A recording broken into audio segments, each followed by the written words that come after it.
Hi, everyone. Welcome to Buzzing About Romance Happy Hour. I am Becky, and I am joined this evening by Amanda. Hi, Amanda. Hi. It is your happy hour debut. It is my happy hour debut. Yay! Well, because our esteemed guest this evening is author Amy Award, or Addie Award. And when I said, hey, I'm going to offer Amy a happy hour, this one was like, sign me up. I will cut you all. It's like, it's my turn. Very fun. There was like a fight. So welcome to Happy Hour, Amy. Hi. We are so excited to have you. We had you on for Readathon. Yeah. And we That all was just super. we just all fell in love. Yeah. Readathon. That was awesome. Wasn't that such a fun day? Yeah, it was so good. We'll be back next year. Thanksgiving, day after Thanksgiving, we'll be back.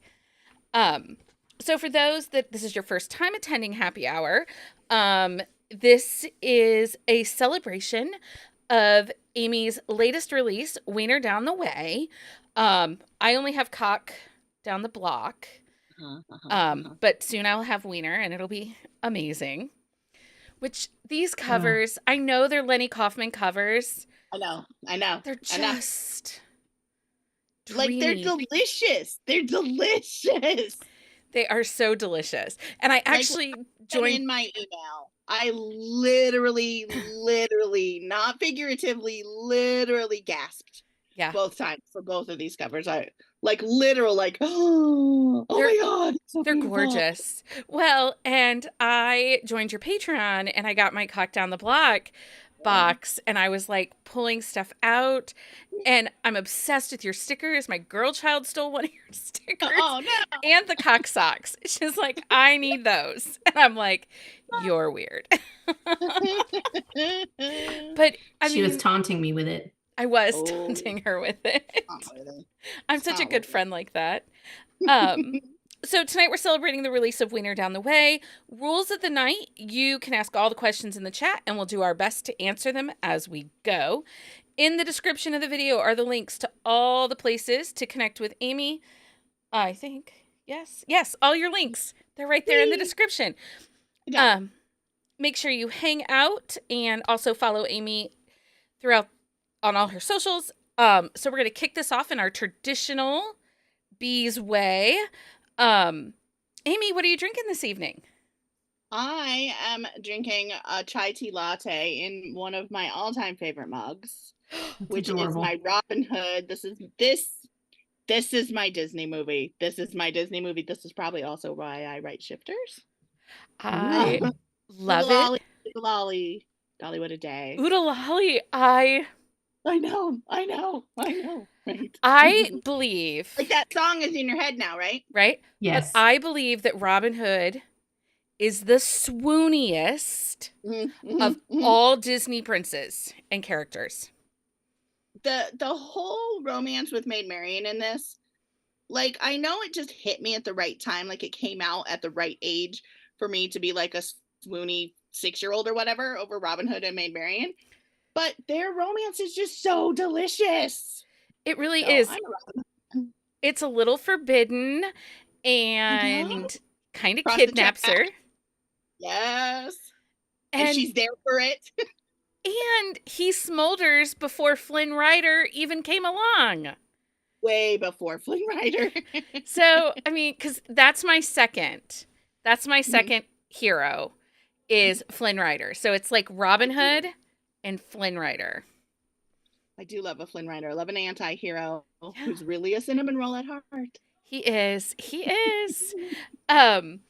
So anyway, you were drinking out of your mug. What's in your mug again? Chai tea latte. Chai tea latte. Look at you being a good person on a Friday. Wow. Amanda, what are you drinking tonight? From New Orleans. So I'm just. Did you go down for Mardi Gras? Like some celebrations? No.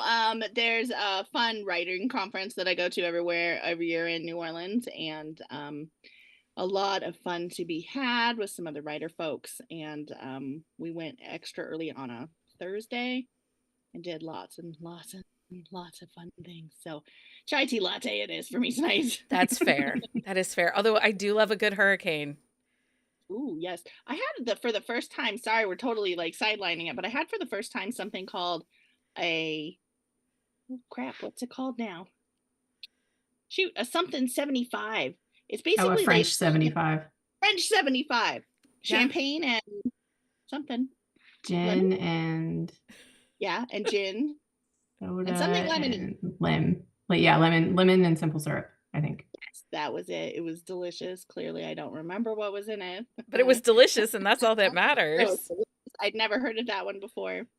And then one of my favorites that I thought was English is a Pim's Cup. Yeah. Oh, yeah. Yeah. Very New Orleans-y. It is very New Orleans-y, yeah. Those were our drinks of the weekend. I love that. Some Pim's Cups. Amanda, what are you drinking?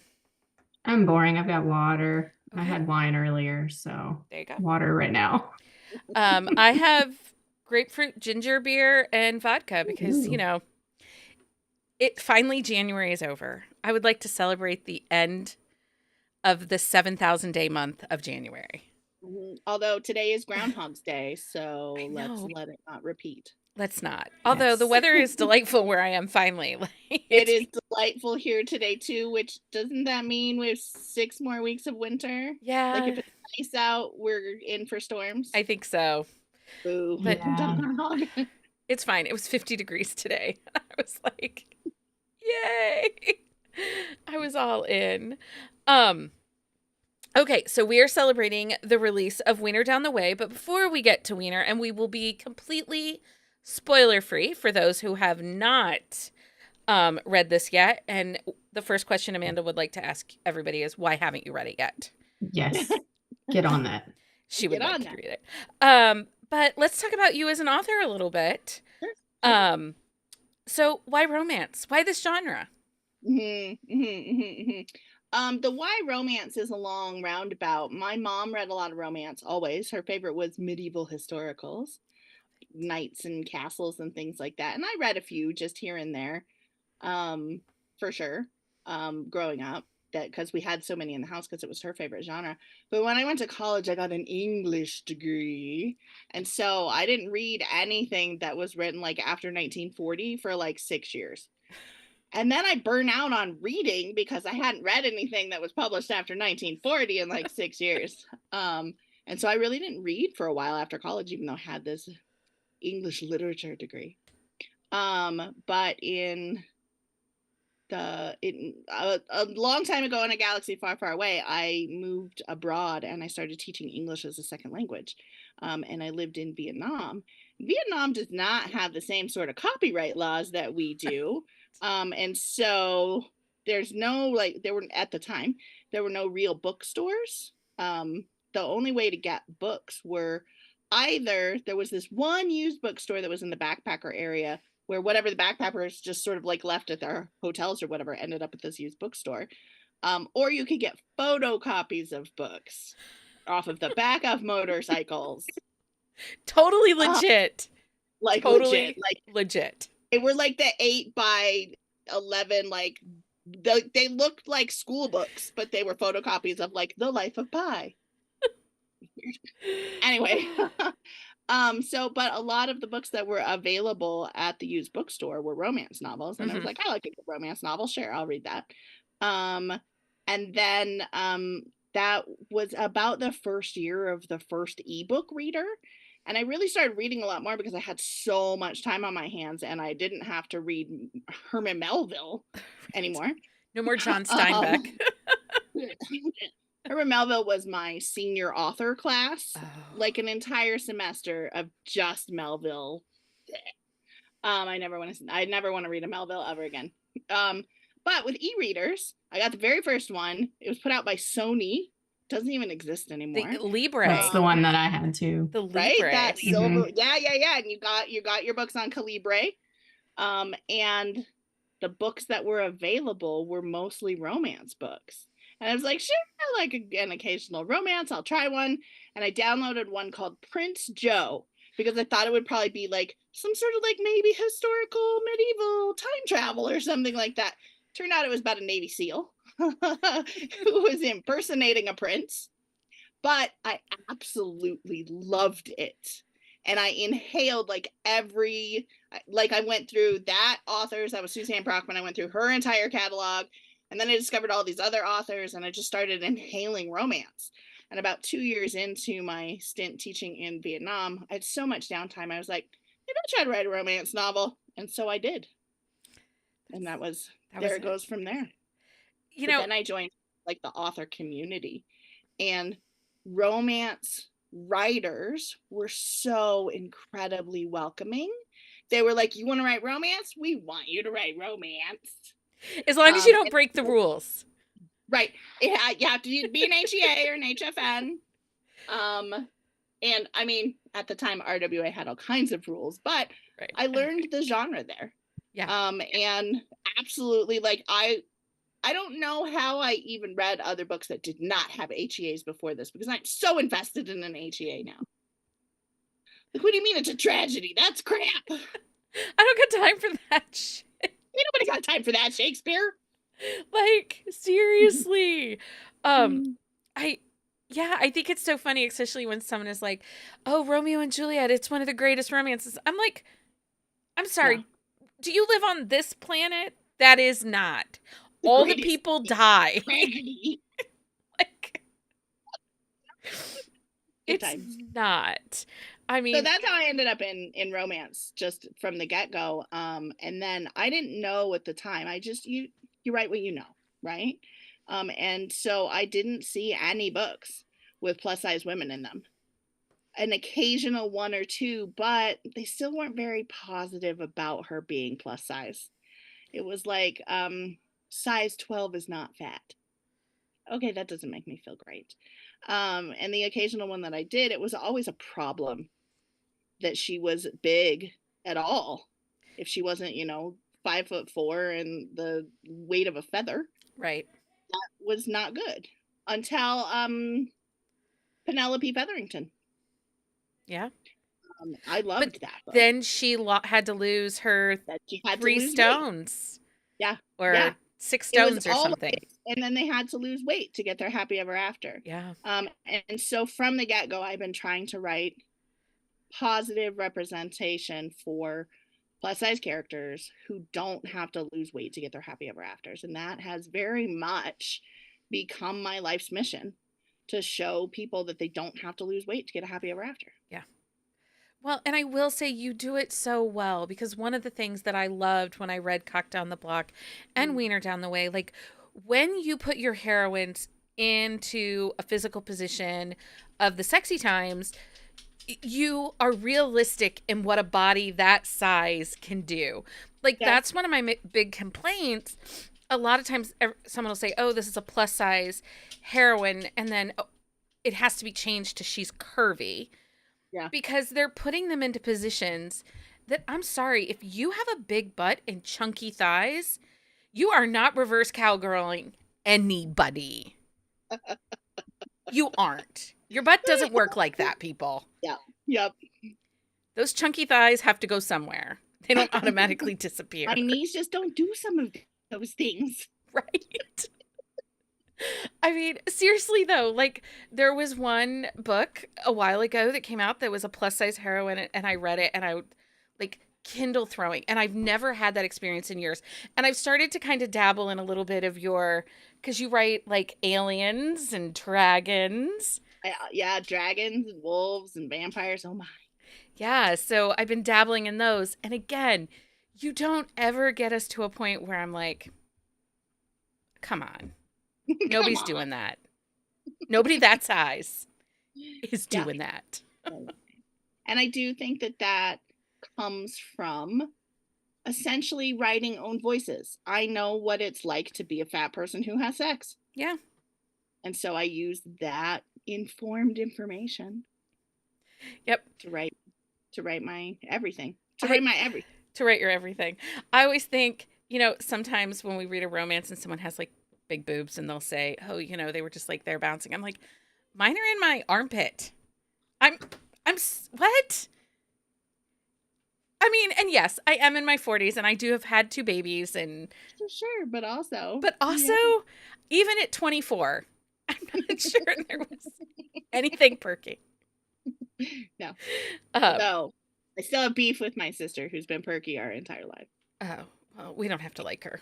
I mean, we like her, but we don't have to like her for that. No fair. Do you have a favorite trope to read or to write? I am a sucker for fake relationship, which you can't tell at all from the books that I have written. Not at all. It does not scream fake relationship lover at all. Yeah, no, you can't tell at all. It's probably my all-time favorite trope. And then combine that with just something else to give it that extra twist. Like Cock Down the Block was Friends to Lovers fake relationship. That's probably one of my top tier, which is why I wrote that. But I mean, fake relationship with one bed trope, fake relationship with everything. Like I love fake relationship. I could easily read or write 1,000 fake relationships in a row. What is the one part in a fake relationship that is your favorite? I know what Amanda's is, and we'll let her talk about her favorite piece. Is there Amanda's first? Okay, Amanda, what is it in fake relationships that you're just like, yes, like your yes moment in fake relationships? It's, when he falls in his head, and then he's like, he's like, yeah, you're not leaving me kind of thing. It's like, it's like when he realizes it for the most part. Do you have a favorite kind of like switch there moment in the fake relationships?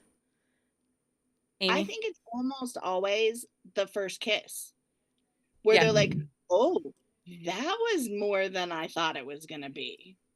Right? Like there's always got to be the kiss, whatever it is. They're faking it for somebody somewhere. Yeah. And when they do, it's not fake anymore. Whether they admit it at that point or not.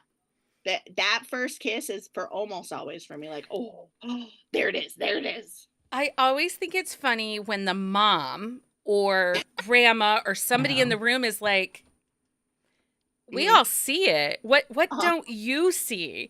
And they've seen it, like, especially like friends to lovers that are fake relationship. Like, we always knew you were going to get together. That's my favorite moment in the fake relationship. When everybody else around them has seen it forever or seen it as they've been playing out while they're still in their heads going, we're just fake. But we're just friends. We could never be more. That's crazy talk. Well, unless you're Chris and he's using it as a tool, because that's another one of my favorite things. It's like when the guy's already in it and he uses it as a means to get in there. Yeah. I don't like that at all either. No. Never read that in one of your books. That they do that. Never use the fake relationship to manipulate together. Because I do love a little twist to a trope. Like you got to still have the expectations that you expect to happen along the way in something like fake relationship trope. But whatever that small twist is to it, that makes it more interesting for those particular characters. Like, oh, hello, welcome Uno to the call. He would very much like to hang out with us tonight. Uno's YouTube debut. YouTube, boo boo. Here you are. I will say, the next book maybe features some cats in it, and maybe I asked Lenny to put my cat on the cover.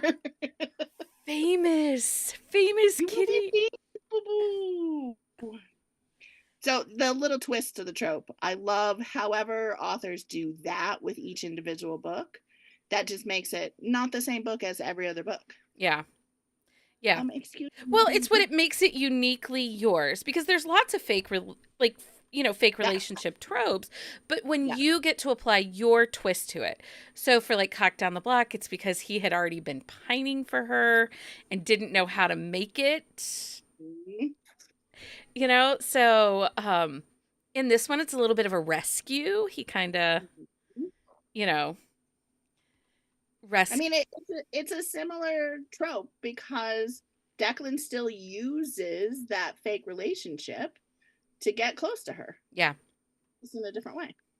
I love fake relationship. I think what it is, okay, so, and I also think one of the things about fake relationship that is great is typically because there is an end date to the fake relationship, you don't typically get true third act breakups. We get a darker moment because things have come to an end.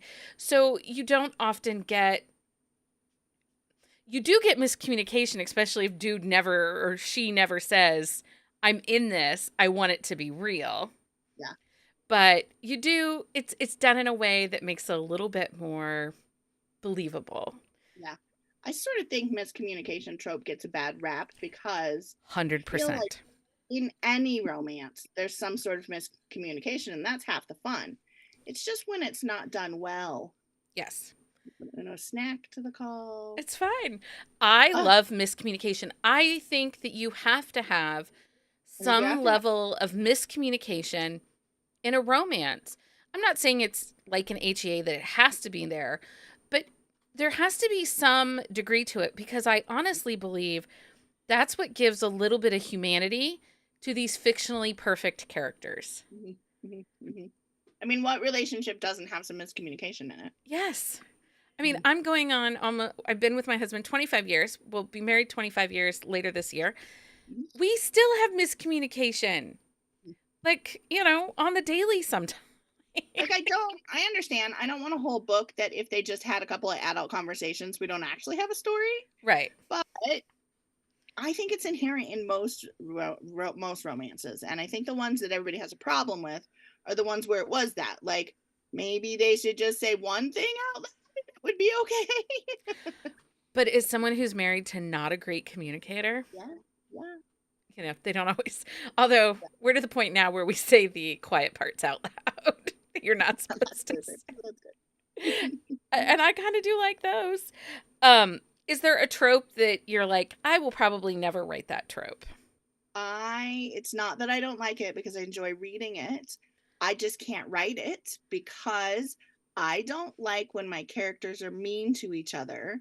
So I cannot write enemies to lovers. Okay. I just can't do it. I like to read it. I like when other people do it. But when I'm trying to put my words on the page and I'm like, okay, and he's a bully. No, he's not. No, he's not. No, he's not. I can't do it. Don't be mean. I think enemies to lovers too is one of those. It's one of the topics I'm taking on in the podcast this year to help define it because I think there are different levels of it. So like enemies to lovers, there has to be a history, right? Like there needs to be these deep past hurts that hatred is the default feelings towards that person. And then, but see, I love a rivals to lovers or an adversaries to lovers where rivals where they're competing. Like you give me two coworkers competing for a job in. That's part of the reason I love to read that. I love to read that, especially if there's some edge of competition to it. Yes. Gimme. So the like academic rivals, delicious. I just can't write it. I just can't do it. Everybody must be friends. They must be nice to each other. Do you, and I think I'm fairly certain I know this answer. Yep. Your favorite hero type? Give me a cinnamon roll all day, every day, twice on Sundays. Yeah. I mean, I like an alpha male at the same time, but if I had to go back and think about it, every single one of my heroes somehow is some sort of an alpha male who really is just ooey gooey and sweet on the inside. Yeah. Like he is simp for his heroine pretty much from the get-go. Even if he's a big growly quarterback or a big growly dragon, whatever he is, he's still ooey gooey on the You inside. do have a couple of stern brunch daddies that are, you know, a little bossy. I do. But then don't get me wrong, he can be a dommy cinnamon roll. Delicious. But he's still cinnamon roll on the inside. I like to call the grumpier ones, like Declan at the beginning, the burnt cinnamon rolls. Yeah. They're crunchy on the outside, dark, mysterious. You're not sure you want to bite, but ooey gooey inside.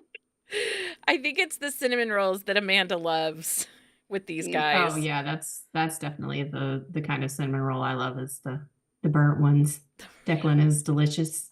Yeah, burnt cinnamon roll. We were talking about it at this author conference that we had this weekend, and I think there's a space right now in romance. We've all been down the rabbit hole, and I think basically since Corona Apocalypse, we've all been down the morally gray hero rabbit hole for years, literally years. And don't get me wrong, I love a morally gray hero, especially in that enemies to lovers. Yes. However, I think because we've been doing morally gray heroes for such a long time, there's a space right now specifically for what I'm calling a green flag hero. He's not the red flag guy. He's the green flag guy. And that's essentially what I'm writing. Yeah. I think that the current, especially some of the people that are entering in through the rom-com, through the illustrated covers, they want these are relationship signs. Like, these are what I want as I move forward in my life. And it's really funny because I've been reading romance since, you know, last century, a long time ago.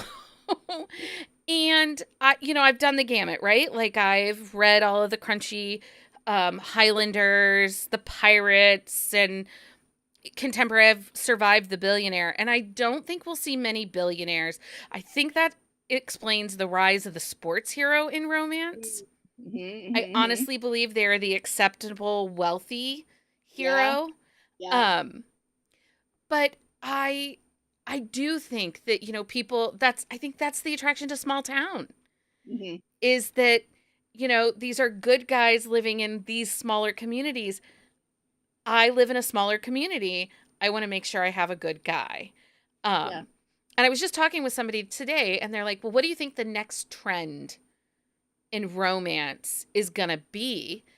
And my dark, broody heart wants to be like, all the mafia. Like, I read a bonkers wild ride this week, like bonkers. And I was like, yes. But I honestly do think people want, like you said, the green flag relationships. Yeah. I mean, I don't think the mafia is going anywhere. It's too and we do want that big protective guy that can burn down the world for you. Yeah. But I think we also want that big protective guy who will pick you up when you faint and carry you off to bed. Yes, 1,000% we do. We also, don't you think too, that a lot of people want to see realistic heroes too, that aren't quite totally put together? Because your heroes, yes, they're football players, but they're not exactly like 100% together. They got their own little messes. I think the best heroes do have inherent flaws, because if they don't, there's not a growth arc for us to watch them. And I think that's why we read fiction anyway. We're reading fiction to watch these characters go through this journey of growth, whatever it is. It's not always good growth. Hopefully in romance novel it is. But if they don't have any flaws, they don't have anywhere to grow, and that makes them boring. Yeah. So they still have to have flaws. I don't know if they really have to be realistic though. Like, do I want a Kingman all day, every day, 1,000 times on Sunday? But I don't know that actual Kingmans are realistic. You know what I mean? No, I do. And like, actually, relationship goals, but I'd be hard pressed to find me a real Kingman. Well, and it's funny because I laugh often at, like, Angelina M. Lopez, her After Hours on Malago Street, that hero is like this super sugary sweet nice guy. And I was talking to somebody and they're like, that's not realistic. And I'm like, I married that guy. Yeah. Like, I am the asshole in our relationship. He's the good guy. So, I mean, I think versions of the Kingman exist. Mm-hmm. I do too. Because I also think with the idea of the green flag heroes is I do think women in general are starting to say, sorry, your do nothingness in our relationship is not good enough. Yeah. The basic low bar is not enough for us anymore. So show up like my romance novel heroes do. Well, and you make Declan show up for Kelsey and Wiener Down the Way. Indeed. Did. Wait, are your earrings hot dogs? They're not. I have hot dogs. I'm gonna find them. These are little gnomes. Oh, I love a gnome. And they're Valentine's Day gnomes? They're Valentine's gnomes. Oh. I love, like, I mean, seriously, look, like, I love a gnome. I also, yes, I love a gnome. I love a good gnome. I have, I should have brought I have a Valentine's Day gnome mug that says, what does it say? Oh, I can't remember. It says something cute with a gnome pun in it about I will know you, love you forever or something. I can't remember. Amazing. I'm all for that.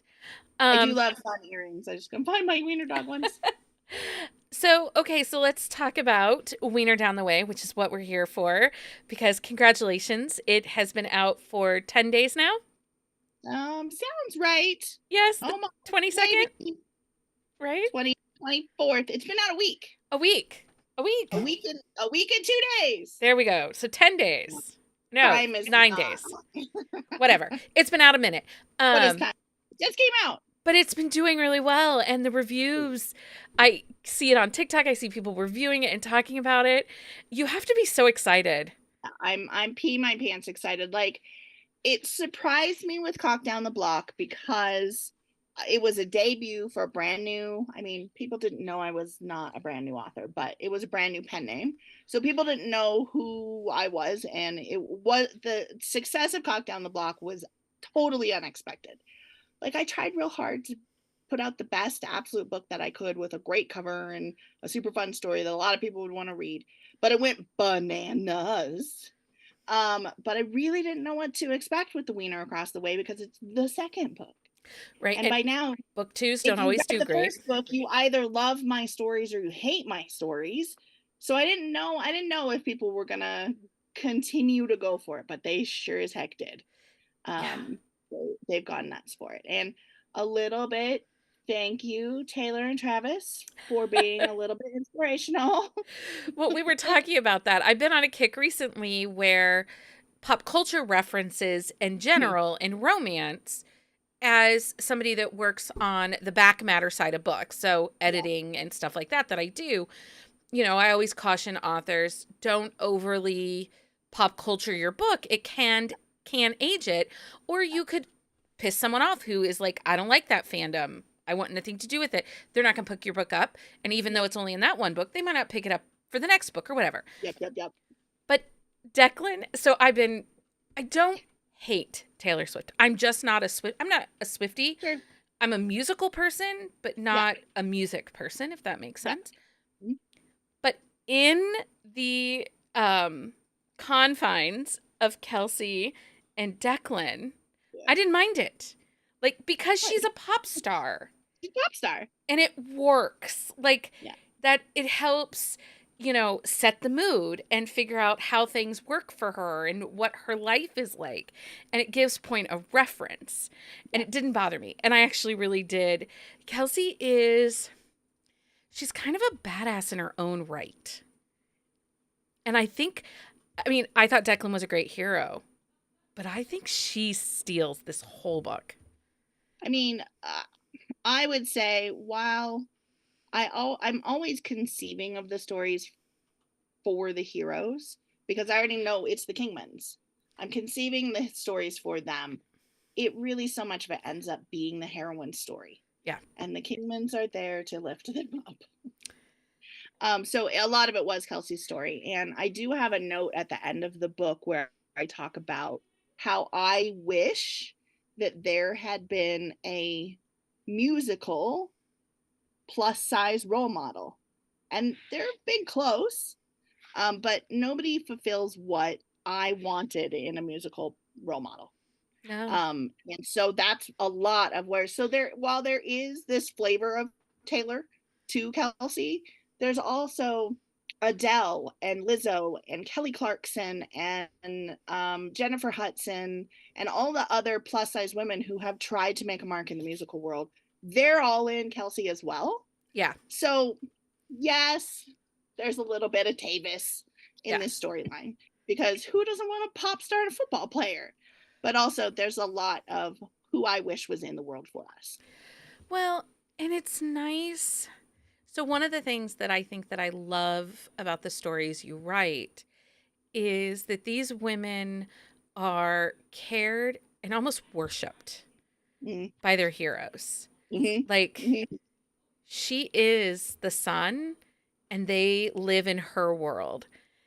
And I love that, because I want that for women. I want women to feel, you know, like Barbie. I want you to feel like the world is yours. Yes. And there was a little bit of that in Kelsey too, that I'm Barbie. She is. But what I love about both Barbie and Ken and Taylor and Travis is that he is just Ken. Both of them know that Barbie is Barbie. Yeah. And they're never going to be as big as Barbie. And while Ken had his whole Mojo Dojo Casa house, he's still, in the end, he's there to support Barbie. Yeah. Travis knows he's never going to be as big as Taylor, and it doesn't seem to bother him. He's like, yeah, duh. No shit, I'm not as big as she is. Well, the whole concept of even just the Kelsey family is very interesting, because their mother was the breadwinner. She was the financial whiz. She's the one that made sure that things worked for that family, and they got to, and where they lived in Cleveland. Yeah. The University Heights is not a cheap place to live. Well, it is. It's college students, and then it's like big old fancy millionaire row houses. Yeah, I mean, I do think Mama Kelsey definitely did an amazing job being an amazing, strong woman role model in her boys' lives, and they learn how to do it right. Like, while this is pop star football player, I would actually say that Declan is a lot more Jason than he's who I pictured reading this book the whole time. He's a lot more Jason in my mind. Yeah. Than Travis. Like, if this were actually based on people, I would have picked Jason out of the lineup versus Travis. Yeah, and I see that, because honest to God, like, watching the interviews of Jason, I could see Declan, like, well, I had to wear shorts to the movie premiere because Kylie had my pants. Yeah. They were your pants. You get your own jeans, Jason. But to be honest, if you think about it, that is a lot more typical male response. Like, I don't know where my pants are. You, wife or girlfriend, significant other, do you know where my pants are? They are not my pants. They're not my pants. I do not know. You're not even home, and they will text you while you're at the store. Where are my clothes? I don't know. Right. But there's also this delicious relationship between the boys, between Travis and Jason. Like, if you watch just even clips of New Heights, there's this amazing relationship between the two of them where they both give each other shit and at the same time support each other so hard. Yeah. And that is definitely what I feel like with the Kingmans. Oh. They are for sure going to, like, sit on each other and make it so that the other person can't breathe. But also, it's Band of Brothers. I mean, it is a band of brothers. It is a group of men. And I actually, we had a little novella that was the Cousins book. Yes, we've got Levi's story, which I actually think probably happens after book 4 in this series. Oh, Oh. But Amanda like read that. I don't even think you made it 2 hours, did you? You were like, Oh no. As soon as it came over on the newsletter, I was like, I'm reading Yeah. Ants in Santa's Pants if somebody wants to read it with me. like, Yeah, and I think do like not even 2 hours later, she's like, okay, who read it? I need to talk. right. I wrote that before I wrote any of the Kingman stories, but I've known so much about the Kingmans in the back of my head for literally years. Literally years I've been working on the Kingmans in the back of my head. So I felt like I could write it, and I tried really hard to leave it ambiguous enough with who was maybe at the cabin with the rest of the Kingman boys that had to come rescue Levi and Olive. But in my mind, it happens probably after about the 4th book. I don't think in the current timeline we're on right now, Levi is playing for the Mustangs yet. No. I don't think it's happened yet. I don't think the trade's happened yet. Not yet. Oh my gosh, it's so funny. It was it was that perfect like sampling. And actually, I think that it was back in September. I saw one of your TikToks with the Cock Down the Block cover, and I was like, you guys, do we know who this is? Like this book. And everyone's like, no, Becky, just read it. Tell us what you think, you know. Oh, read it, And Becky. just read it, Becky. And actually, you inspired a sticker from Jenny Yes. that is glittery and says just do cock, because that's Jenny's answer when someone's like, I don't know. And when I see you in Oh, it was Columbus, I will me. bring you stickers. I will bring you stickers when I see you in Columbus. Bring me stickers for sure. Was it you, Amanda, who she told to just do cock? I was in the text chat and I was like, I need something that's not heavy. I need like, I don't know, I'd read some heavy emotional reads and I was like, give me something like good, give me a wreck. And Jenny's like, just do cock. I was like, okay. Just do cock. She wasn't wrong. No, she was not wrong. She wasn't. And we picked it up and I'm like, you guys, this is like, so I just happened to order that, the anthology that has the dad's story in it. And I like, because we didn't know and we didn't know. And then we were like, what is this pure delight? And now with Wiener Down the Way, like we see these covers and we go bananas. I do love them. I do love the covers. And I mean, I can't thank my lucky stars enough for getting Lenny in the first place, because she's incredibly hard to get in with.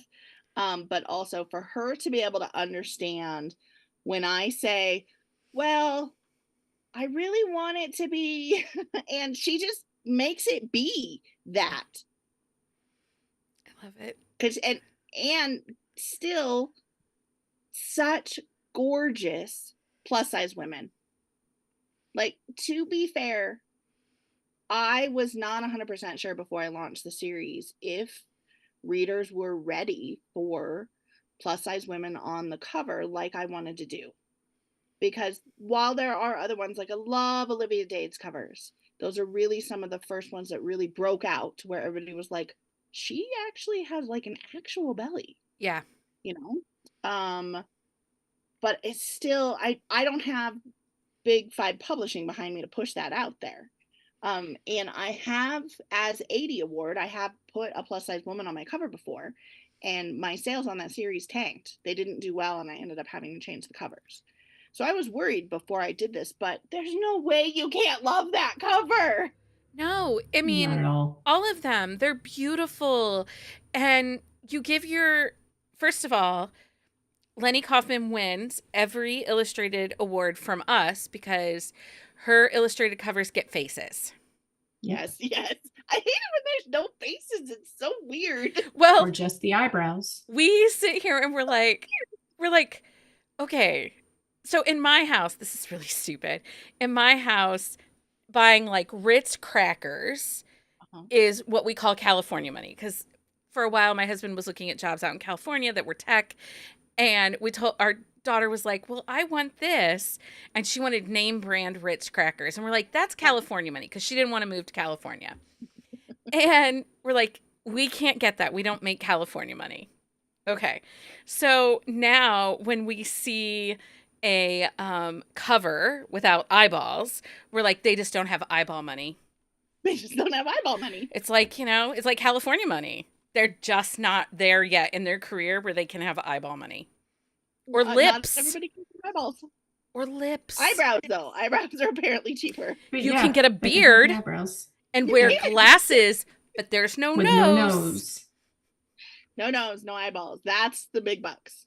Yeah. So thank you for having eyeball money. Yes, I saved a long time to have eyeball money, but it worked out. It worked out really good. We appreciate it. Just so you know, like your sacrifices are noticed that, because but that's the thing, like a Lenny Kaufman cover, I'm going to pick up every time because their art, they're beautiful. And like, I think it was my girl child tried to steal one of the stickers that's of the couple.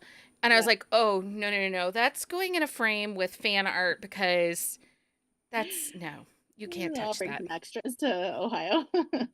She's fine. She still can't have them. She can't have them. I'll just I did the Patreon, but I did the 80 Amy Patreon. And I thought when Becky got hers, I was like, am I not getting the Amy books? I was like, so then I messaged you. But I told her it was all Becky's fault. It's very cute. No, you're getting them all of them. Yes. Yeah, apparently I picked the wrong tier. And so Amanda's like, she's like, Becky.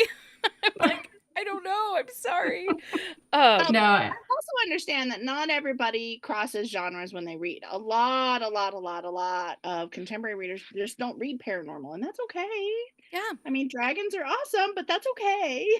your dragon covers are fantastic as well. I mean, they're so hot. I love those also. I mean, with the paranormal covers from the get-go, I put super sexy man chest with tattoos on them from the beginning. Partially because the world said to me, you can't be with a super hot guy like that. So that is what's on the covers because I'm showing from the get-go. Yeah, we do. Here he is right here. So yes, delicious. I love those ones as well. Although I have to say, I think my favorites of the paranormals are the vampires.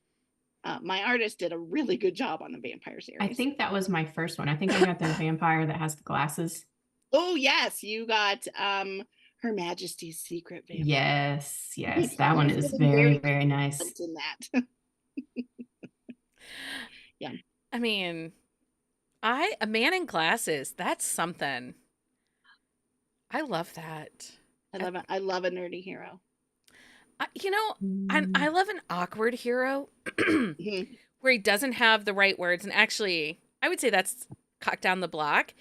He's suave until it comes to Trixie. Right. And then he's like, oh, what to say? He's like, I know words. Yeah, no, you don't, dude. Just sit down. Definitely forgot his own name a couple times. Yes. So inspiration for Kelsey and Declan, because obviously you were writing this before all of the, Travis and Kelsey or Travis and Kelsey. I mean, yes. Close. But before all of that really blew up, you obviously had these characters in your head. So what other inspiration? Are you a football fan? I am a football fan. I was raised in the house of Husker. My mom went to the University of Nebraska, and there's nothing else to do in Nebraska but watch football. And cows. So we grew up on Nebraska football. We grew up on all football.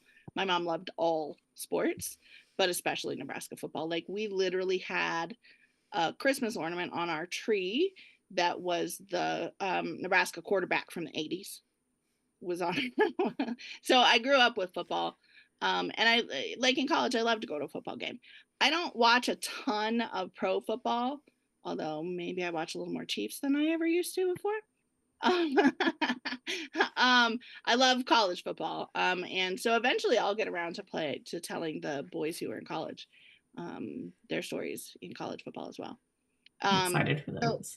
But I've essentially been trying to write a football player since day one. My book that's under the bed, like the book that I learned how to write with, was a football player. I've always wanted, to me, they're the best hero. I love that competitive edge that they have no matter what, but there's always this like loyalty no matter what, because there's team loyalty or whatever it is. I love a football player. So I could happily write football players forever and ever and ever. But with Kelsey, I very much wanted a Kelly Clarkson who didn't feel like she had to lose weight because Simon Cowell said so. I wanted a Jennifer Hudson who never had to do Weight Watcher commercials, or Jenny Craig or whoever she did. I can't remember. I wanted that songstress who could be a super mega pop star and be fat. And so why not put her with my crunchy, feels like he has to protect the world cinnamon roll? Yeah. They're such a great couple. And I love them together. They're kind of yin and yang a little bit. And crunchy is the exact right way to describe. I could totally see Declan like going into like the barefoot movement. Like never wear shoes again. Like I totally see him doing stuff like that, and Kelsey looking at him and going, please put shoes on. Honey, you can't wear no shoes on the red carpet. Right. Yeah, no, I mean, Declan very much does what Declan wants to do. He's got that self-assurance that is, I'm not going to talk to the media. You're stupid. I'm not going to do whatever it is that I don't want to do because that's dumb to him, whatever it is. Yeah. Until he finds the thing that's not dumb, which is Kelsey. I also think like for a fat girl that grew up, football players, one, they're bigger guys. They're bigger guys. They can't actually pick me up. Right? They're bigger guys. And also, you know, typically they were part of that team. So they kind of automatically got put into like that popularity circle because they were part of the team. Even if they weren't one of the star players, they were still part of the team. And so, you know, I think about Becky from high school, the football players, you know, like that's the guy you wanted to date. Yeah. You know, that was that level of social acceptance. So as an adult, you know, reading romance now, I see it. Now, I married a nerd, a tech nerd, and I highly recommend you find yourself a tech nerd. First of all, they have hours of video games. You can read so many books. Yes. Like there's been a little bit of a movement on TikTok of trying to push the gamer boys with the reader girls. And I'm like, I am here for it. They can play their games while we read our books, and it's happy. Yes. My husband played a video game. We were first married called Skyrim, and he played 340 hours. It's an open world type game. 340 hours. And he's like, what did you do while I did that? I'm like, I read books. I read books. We didn't have children yet. I read books. I love the idea of the gamer boy and the reader girl together. And I hope I've laid the groundwork for one of our Kingman to already show that he's a gamer boy. That he's a gamer boy? Or maybe he will get a reader girl. I love that. I'm all for it. I tell everybody, marry the nerd. First of all, you don't ever have to call help desk. What if he's a nerd and also a football player? 100% better. Right? 100% better. I happen to know a Kingman that is like that. So, well, speaking of other Kingmans, who's next? Are you telling us? I'm not revealing it yet. Okay. I will tell you it's one of the boys who plays professional football. So we've only got 2 of them left. Because we're gonna save the college kids for the second go round. Okay. And there's gonna be a cat. Okay. That's what I got so far. If you go look on Amazon, I have a pre-order up for it, and the initials for the title are on the cover so people can guess. Oh, so we're playing a word scramble is what you're saying. So when we're in your DMs here in a little bit playing word scramble? It's gotta be this. I've actually had several readers message me already. They're like, it's this, right? It's this. Am I right? Didn't we get it in the Patreon? I think Patreon got it. Patreon yes. Okay, so I might know. I know. You go back and read. Now I have to go back through my Patreon emails because they go to a certain mailbox. Just because you know, as someone that's a creator and that does Patreon, sometimes you can get. No, I subscribe to quite a few Patreons myself, and I have started to not even pay attention to the emails. I only do it through the app now, Yeah. so I can go back and see all the things that I have missed, because I've definitely missed things. So smart. I highly recommend the Patreon app. Yeah. But I highly recommend your Patreon because the teasers that you gave us for this book, but you gave nothing away. Like, you did really great. I really enjoy having the readers in on the process a little bit with because I publish the chapters the second I'm done writing them. Like, I don't edit them, I don't do anything. I literally just copy and paste out of my writing program and paste it right into Patreon. And then somebody will say something, I'll be like, oh. And this go around, I think in the last book too, I can't remember. Several of the books that I've written recently, somebody will say something, or I'll put it out and be like, what do you guys think about this? And I'll end up completely changing a chapter and then rewriting it. And so I'd love to have the readers in on that process. Yeah. But like a select group of readers who love me very much. I mean, we're not stalking. We're only we're only stage 4 clingers. I mean, Amanda might be teetering on stage 5. We're only stage 4. I do have some fun art coming up for the Patreon that I have gotten from an artist. Fun. Leave it right there, but it's not safe for work. Love it. Coming your way. So, okay, so here's a question. Because you belong to other patrons and stuff, do you have a cool way that you display your character art? So what I'm doing specifically with the character art that I've commissioned for the ones that are coming up are for Cocktail on the Block. I am planning on turning them into vellum pages that you can insert in your books. Okay. Because I never know what to do. You're right. I never know what to do with like the character art postcard. I'm like, this is really cool. Well, I saw some cute frames at Michael's. It was in a pack of 3 and they were a little thicker. And so, because like I do Carrie and Ryan's Patreon also. And I thought, you know what? I could do it like a frame per series. Like, and then just update them. But I love the artwork and I mean, obviously, I love to display all the things. I want to put them on my walls. I need them. You know, I have very limited wall space, though. Yeah. My office is itsy bitsy teeny tiny because I live in an itsy bitsy teeny tiny apartment. So I never know what to do with all of that kind of stuff. It could take up my entire apartment. Yeah. So that's why I want to do the sheets and I'll tell you what chapter to insert them in. And you'll know if you read them. I like the vellum sheets because then you can, you can pull them out and look at them when you want, and then you don't ever forget which book they go with. Yeah. Yeah, agreed. I'll probably also make some bookmarks out of some bits of the one that I just got. I literally just got one today. It's, the size of a book sideways. So I can't squish that onto a bookmark, but parts of it could be on a bookmark. Love it. I love it. I'm so excited. I am so excited because you're going to be in Columbus. Yeah. I'm like... I don't do a ton of signings, but I like ones that are like smack dab in the middle of the country because so many people can come. Yeah.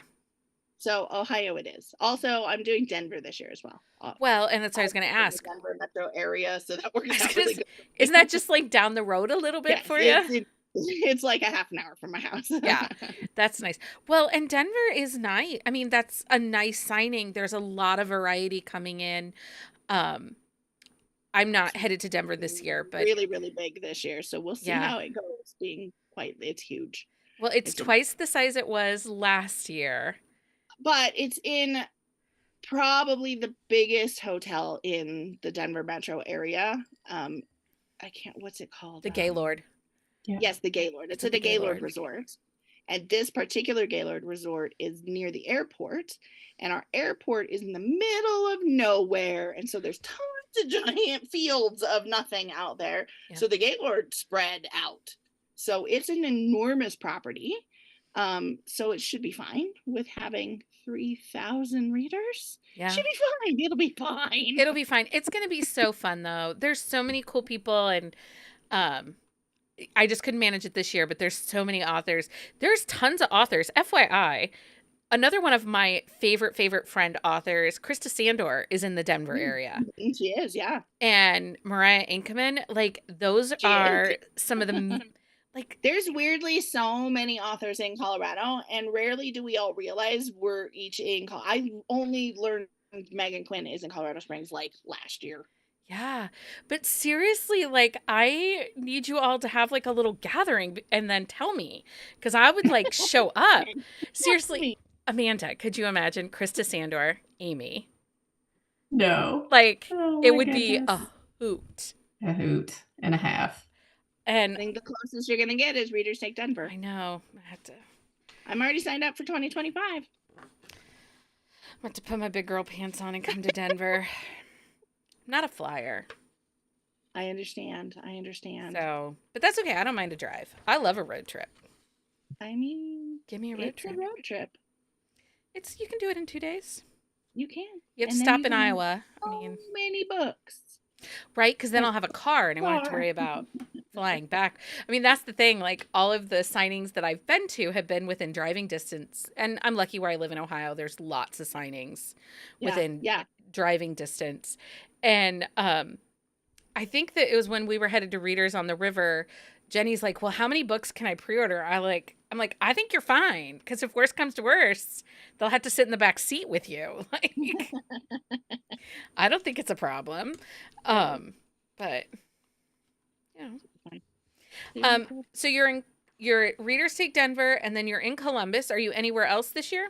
The only other signing I have on my calendar right now is I'm doing Rare in Edinburgh in September. Oh, I'm so jealous. That is going to be a fun one. I actually signed up because it was Rare Edinburgh and Berlin, like they were back to back. And when I was really little, we lived in Germany, and I really wanted to take my 25-year-old to Germany. But Germany got canceled because reasons. So we're still going to do a little tootling on the continent for a few days. That'll be amazing.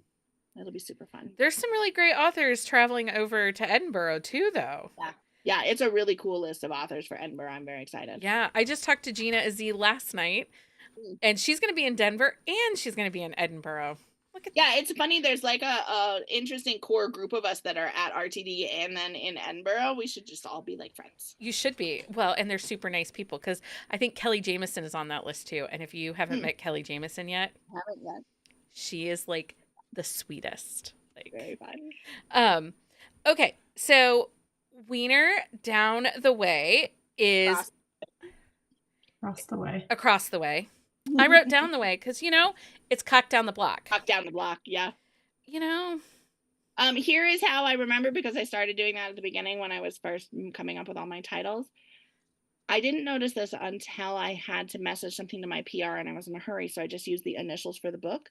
We did it a lot with Cock Down the Block because cock is not allowed to be said in many, many places. Right. So I would TCDTB for Cock Down the Block. So Wiener Across the Way is twat. What?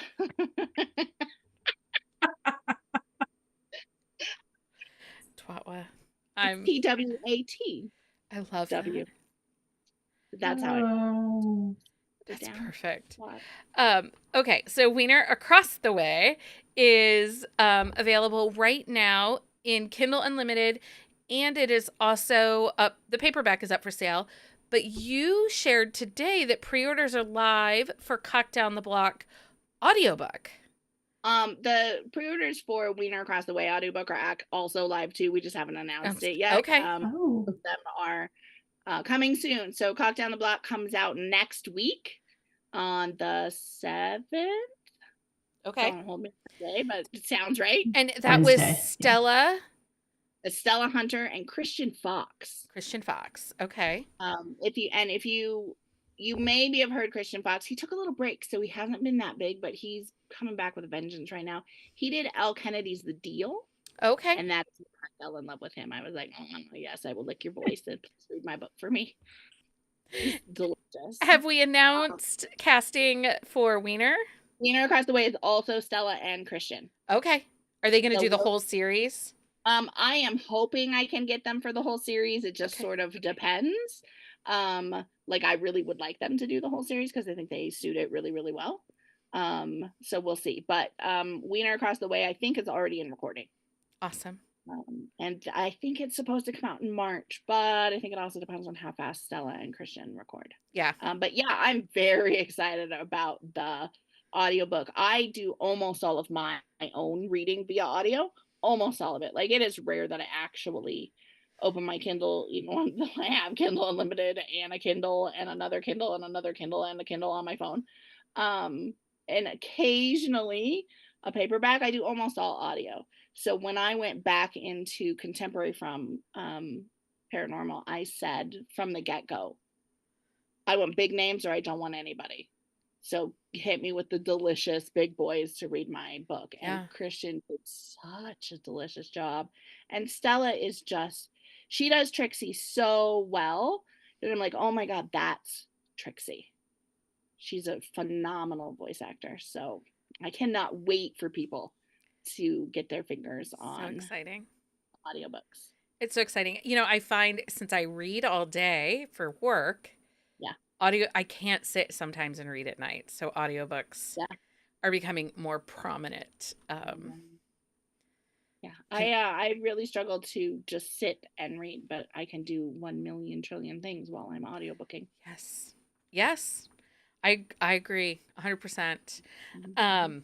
Okay. So if you guys enjoyed tonight, we are back live Sunday night, 9 p.m. to record our next episode. We have started recording our podcasts live on Sunday nights at 9 o'clock right here on the YouTube. And they're a hot mess. Wee! It's fun. So bonkers. Last week we did aliens, monsters, and the bonkers. It was so fun. My husband says to me as we're getting on the episode, he's like, could you not say cock or cuss in like the first, 10 minutes? And I'm like, that's hard when you're talking alien romance. They have the fancy peen. Right? I'm like, I'll do the best I can. Anyway. So Wiener Across the Way is available now with Kindle Unlimited. Paperbacks are available also over on the Amazon. What is next? So is it an Addie Award book that comes out next then? Yeah, so I actually have two. Oops, spoiler alert. I have one pre-order for an Addie Award book coming up in March. It is the fourth book in my Black Dragon Brotherhood series. Okay. Although this one is a little bit of fluffy fun because this is a hedgehog shifter. No. It's a thing. He was actually a familiar for the heroine in the first book in this series, and as the adventure was adventuring, he accidentally got turned into a man. He thinks he's Clint Eastwood, although he knows he's a hedgehog, and comedy ensues. So we're getting a fun little novella from Percy the Hedgehog. Is this the one with that cowboy hat cover that's been in this? Oh, that cover. Oh my goodness. Yes. Percy the Hedgehog as a man is super hot. I never thought a hedgehog as a man was a statement I would ever be saying. So yeah. So that's coming out in March. I might slip in a dragon shifter Valentine's novella before that. Okay. We'll see how that see what happens in the next couple of weeks as I'm working on that. And then the next Cocky Kingman's book is scheduled for June. I might try to get that one out earlier too, because I can't wait to tell you that story. And then I don't know. I am not a big planner aheader. Okay. I know what books I need to write, but I don't know when they're coming out. The fourth Cocky Kingman will come out this year, though. Okay. For sure this year. Okay. So the four older brothers that are all the pro players will have this year. Pro player brothers will all have their books this year. Okay. And then we'll see. It's hard to get back on Lenny's schedule, so I'm not sure when the Cocky Kingman number 5 will come out. Let's see. I might throw a Christmas novel in there in the meantime or something fun like that. And then I still have more vampires and wolf shifters and fun stuff like that to write for Addie Award. Yeah. And I mean, I get it. A lot of contemporary readers don't read paranormal, but for mine, it's really the same story, just with dragons. I like both. Yeah. It's always plus size heroines who get their happy ever after without having to lose weight. Sometimes there's magic. Well, and I think as we get farther and farther into 2024, I think that many contemporary readers are going to say, screw the contemporary world. Let's go over to more of the. Let me bring you into the escapism of yes. world shifters. Because I will tell you, like, a lot of contemporary doesn't always hit right now. But man, dragons, monsters, those are working for me. Yeah. I read nothing but paranormal and fantasy in 2020, if that tells you anything. Yeah. Yes. I mean, that was the right year for that. Yeah. That was exactly the right year for that. Yeah. When things are dark and scary outside, you need some escapism. And it's part of why I love paranormal from the beginning. It's pure escapism. It is. And there's a joy in discovery of them. And really, I'm newer to the paranormal and the aliens and the dragons and stuff like that. It isn't something I ever thought that I would tell you, like, oh, I had a 5-star monster read. Like, that was not something, if you had asked me 2 years ago, that I ever would have said. Yeah. But yeah, there's a lot of appeal to it right now. Yeah. Well, let me introduce you to Neo, dragon shifter, who rescues his girl Katie, who lives in a tiny house because people were mean to her. So she ran away. She also has a pet hedgehog. Named Percy, maybe? Actually, honestly, I do recommend, for people who loved Cock Down the Block's Star Wars references, for real, Tamed is the 80 award book to read, because Katie, my heroine in that one, also obsessed with Star Wars. I loved it. They were so funny. Like the nerdy little Easter eggs that you put in, I do love those. Sometimes, like, I swear there's a lot of the jokes that I put in the book that are honestly inside jokes with myself, and I have no idea if anybody else is gonna find them or think they're funny, but I think they're hilarious. Yeah. So. I think they're hilarious. I really enjoyed that. I mean, Leah, when she read Cock Down the Block, like as she was coming across the chicken's name, she's like, and the chicken is named this and this. And I think she fell out of her chair. She was dying laughing so loud. So everybody needs a Chewbacca in their life. Right? They do. I'm not a bird person. So. Oh, yeah. I don't have chickens. I like other people's chickens in books. Yeah, chickens in books are fine, but bats are not. Real life roosters, they're not actually very nice at all. Like, they will chase you around the yard. We walked into the Asian grocer today, and they had their pet goose out front. Oh no, that is a murder bird. And I was like, my husband's like, he's checking you out. I'm like, he probably was, because he was going to eat your face. Probably. He's mean. I had a moment. But he had a cute little bandana on, and so keep your eyeballs peeled for funny names for animal books, though, because after the 4th book in this series, I'm out of fun titles, and I will definitely be asking readers to help. Okay. For the college boys, I've got a couple of ideas, but they're not quite right yet. So okay. Keep your eyes peeled for that. I have had some suggestions along the way, but I am still not writing The Beaver in the Basement. So, although that kind of works for a gamer boy, I'm just saying because my favorite line from Big Bang Theory is when Wallowitz is at the comic book store, and I think it's Leonard makes a comment about they're all here because it's clean sheet night. And Wallowitz is like, oh, that's right, I get clean sheets tonight. So like when our son, because my kids are gamers and a little nerdy, when our son, he's 20, but when he goes out with friends, I'll be like, don't worry, it's clean sheet night. I don't really change the sheets. He does it himself, but you know. So Beaver in the Basement for a gamer guy.